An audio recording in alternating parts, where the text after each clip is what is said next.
Ladies and gentlemen, is a man known for his down-to-earth attitude, which of course is quite refreshing.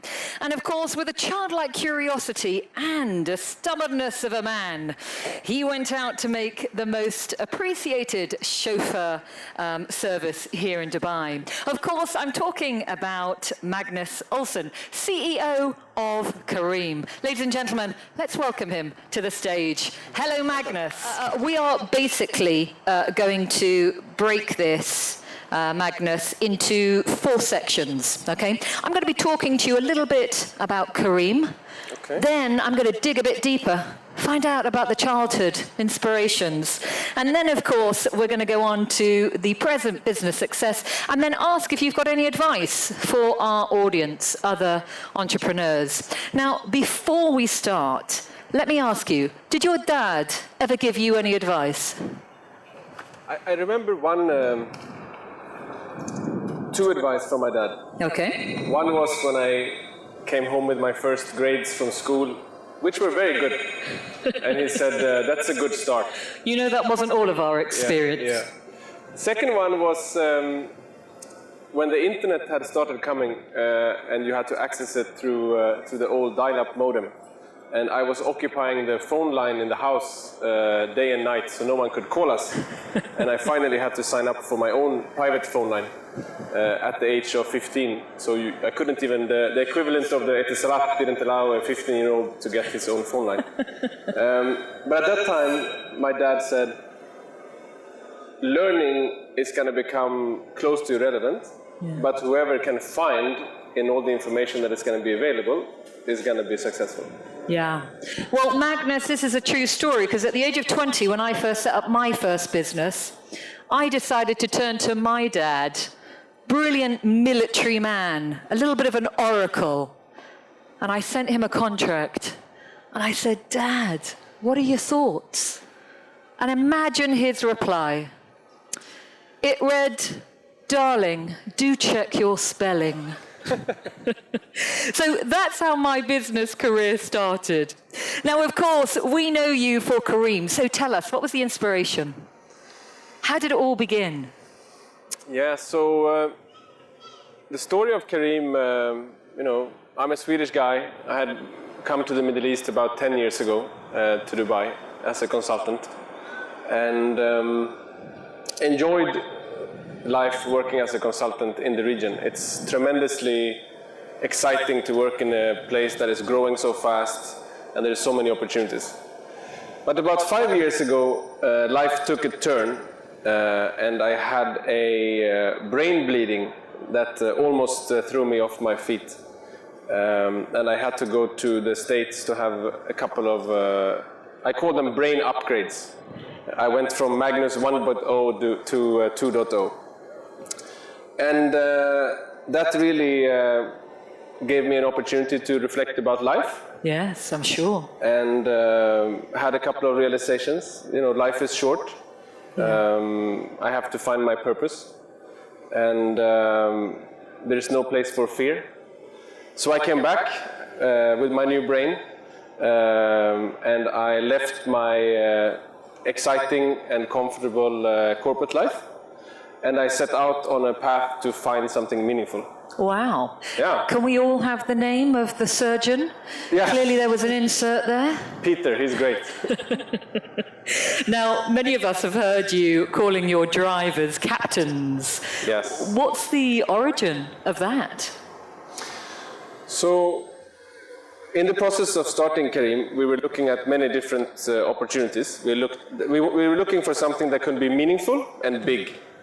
So we looked at what is meaningful. We felt that education is meaningful, healthcare is meaningful, providing food for people is meaningful. Driving a car did not feel very meaningful.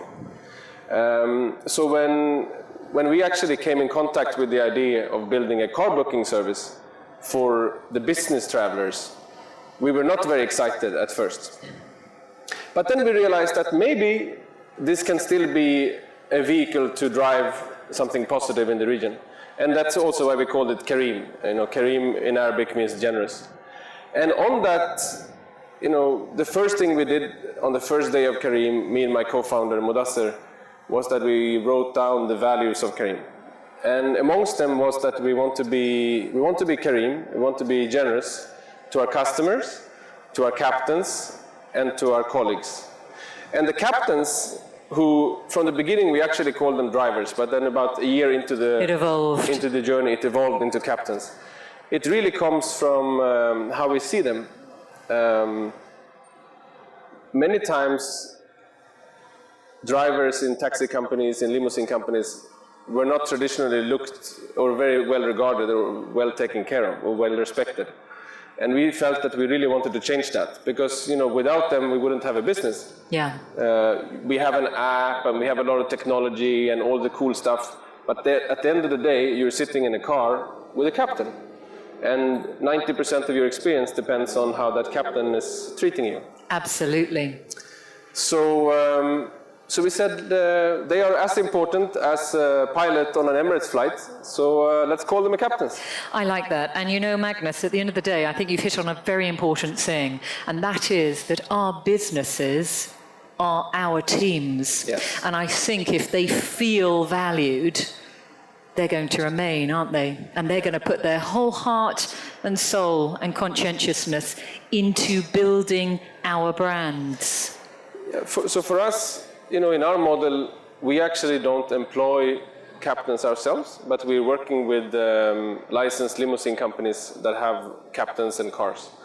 So for us, they're not even our direct employees, and still we felt that we need to really treat them as being part of the family. Yeah. And many of the captains that came on board when we started in Dubai 4.5 years ago, we still see them. They come to our office, they tell us that you need to change the app like this, or you need to do a bit more advertising in Jumeirah Village Triangle because there's not a lot of customers from there. They really feel and operate and behave like owners. So because they feel valued, yes, they are buying in completely to your future success. Yes, completely. I love this. Yeah. Now, in light of the competitors in the market, what is Careem going to be doing in the way of expansion?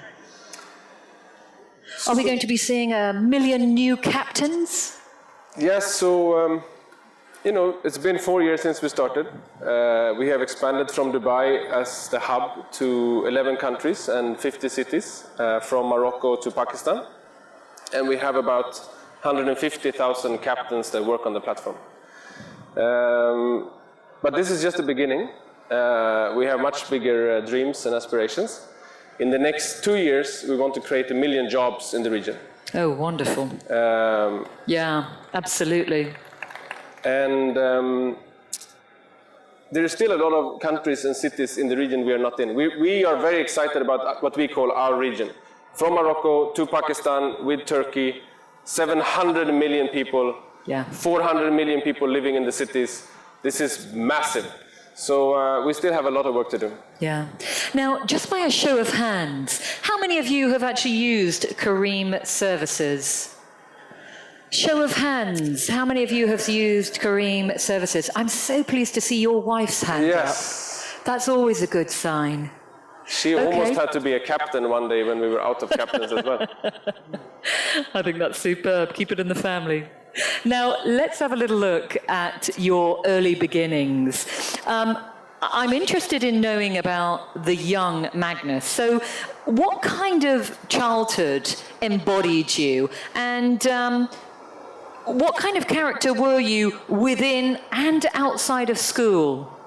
Were you, you've already said that your grades were quite good, so immediately you differentiate from myself.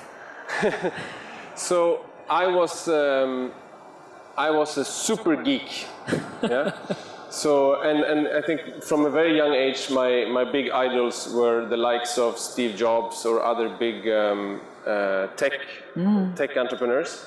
I read computer instruction manuals for bedtime reading. These big ones, That would certainly get you to sleep. Microsoft Windows 3.1 instruction manual. And I remember, again, from a very early age, I tried to dress like a businessman. So I was wearing a suit. What age are we looking at? To school. We're talking about maybe 13. Oh, wow. Yeah.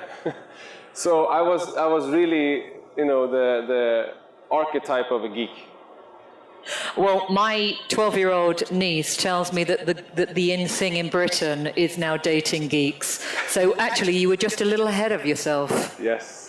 Now, you've mentioned Steve Jobs being an influencer. Were there actual homegrown influencers in that young childhood of yours? Was it a teacher? Was it a community worker? So I think the aspiration to always work hard came from home.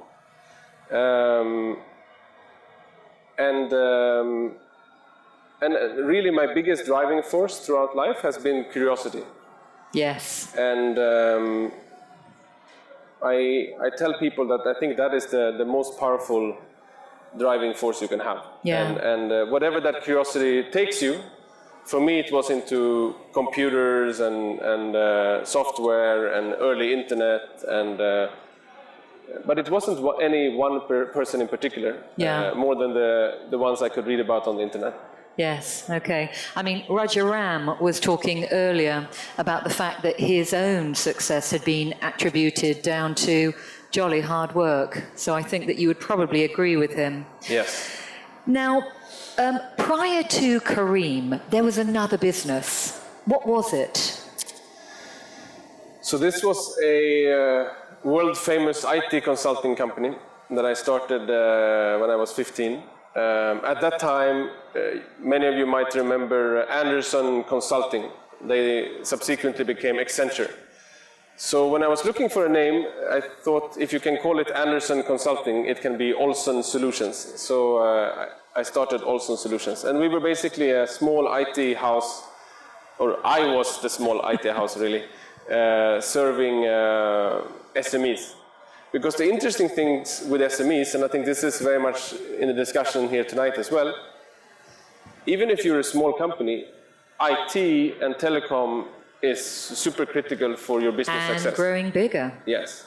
But when you're small, you cannot afford to go to the IBMs or the big EMC guys and buy $1 million worth of systems. Yeah. So I think the small SME IT consultancy world is quite interesting. Yeah, absolutely. Now, when we're talking about this particular region, have you come up against any cultural challenges? So I think the interesting part is that, particularly when we go to our investors, and we've been doing a lot of road shows to get investors to invest in Kareem, and we have to sell the region. And in that pitch, we say the pitch that this is super exciting. From Morocco to Pakistan, 700 million people, smartphone penetration is higher than China, internet usage is among the highest in the world, etc., etc. And they say... But when you look a little bit under the surface, there is no such thing as a region. There is 20 individual countries with separate legal systems, typically separate currencies, separate regulators, etc. So, and to some extent separate cultures as well. You know, when we run Kareem in Egypt, what is top on mind of our customers and captains is traffic. When we operate Kareem in Pakistan, what's top of mind is safety. Yeah. And when we operate Kareem in Saudi Arabia, top of mind is how do you create a product that is culturally sensitive to the local culture. So again, highlighting that need to really know your regions and the target audience and their requirements. Yeah, and it's also exciting to be in Dubai. We are, out of 800 people, I think 200 are in Dubai, and we have, I think, something like 35 nationalities. So the fact that Dubai is such an incredible melting pot that is the culture of Dubai. Yes, sure.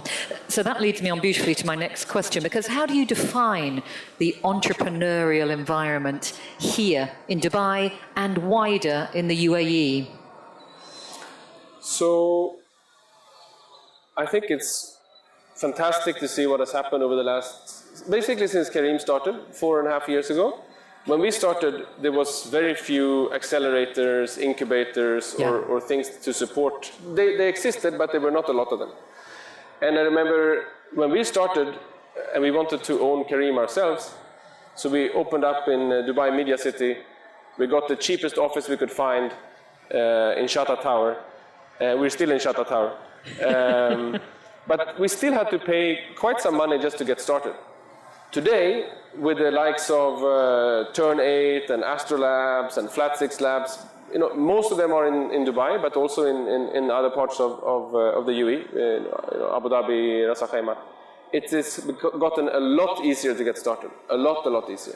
Yeah, it was quite interesting actually, because recently I was hosting the British explorer, Adrian Hayes, and he coined an expression which I thought was lovely, and he was talking about Dubai's can-do attitude, and that being quite far removed from our own British upbringing. You know, where success shouldn't really be spoken about because that could be boasting. So he kept demonstrating that, you know, Dubai had this can-do attitude, that it really embraces and encourages entrepreneurialism. Do you agree? I'm putting you on the spot there, aren't I? No, completely. I mean, I think we are in an environment where I think everywhere starting from the very top vision of the nation and of Dubai,